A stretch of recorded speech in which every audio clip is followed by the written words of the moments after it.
प्रभावित होऊन तिथले सगळे लोकांचं अडचणीचा प्रश्न निर्माण झालेला आहे। त्याच पद्धतीनं अखिल शेख नावाचे जे बांधव माझे त्या ठिकाणी राहतात, त्यांच्या कुटुंबामध्ये तर ते तर मोलमजुरी करून कुटुंब चालवित असतात।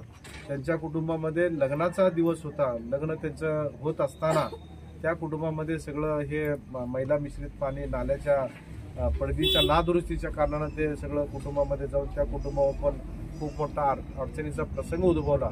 तशाच पद्धतीनं आता आपण जिथं उभारलेले आहोत विराण वस्ती परिसर, विराण वस्तीमध्ये माझे वालेकर बंधू आणि माझ्या ताई वालेकर ताई या दोघांच्याही कुटुंबावर खूप मोठं अवकृपा होऊन या ठिकाणी ते राहण्याचं त्यांचं जे निवास होतं ते निवास देखील या ठिकाणी निखळून पडलेला आहे। ते कुटुंब आज खरंच रस्त्यावर आलेलं आहे। अशी गंभीर परिस्थिती या सोलापूर शहरामध्ये आणि आज आपल्या या परिसरामध्ये उद्भवलेली आहे। मी आपल्या चॅनलच्या माध्यमातून सोलापूरचे जिल्हाधिकारी, आपले कर्तव्यदक्ष जिल्हाधिकारी असतील, कर्तव्यदक्ष मनपाचे आयुक्त ओंबासे सर असतील, या दोघांनाही विनंती करतो आणि आपल्या शहरमध्येचे आमदार आदरणीय देवेंद्र दादांनी देखील मला भ्रमणध्वनीद्वारे या परिस्थितीचा सगळं त्यांच्यासोबत देखील मी फोनद्वारे त्यांना देखील सगळी माहिती आणि वृत्तांत दिलं।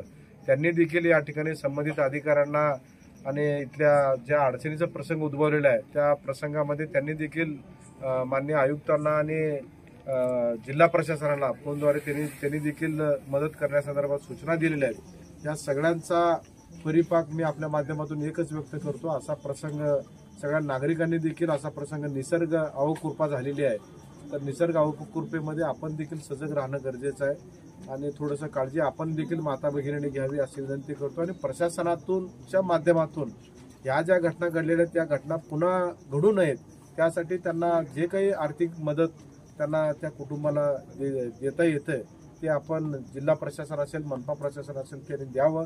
आणि यतीमखाना परिसर, गैबीपीर नगर परिसर, त्याच पद्धतीनं रेवणसिद्धेश्वर भागामधला भीमनगरचा भाग, या सगळ्याच परिसरामध्ये आजच्या या मोठ्या पावसामुळं खूप मोठं गंभीर प्रश्न निर्माण झालाय। अनेकांच्या कुटुंबामध्ये पाणी गेलेलं आहे। ही सगळी परिस्थिती पुनश्च उद्भवू नये यासाठी प्रशासनाने दक्ष घ्यावं असं मी आपल्या माध्यमातून आवाहन करतो। धन्यवाद।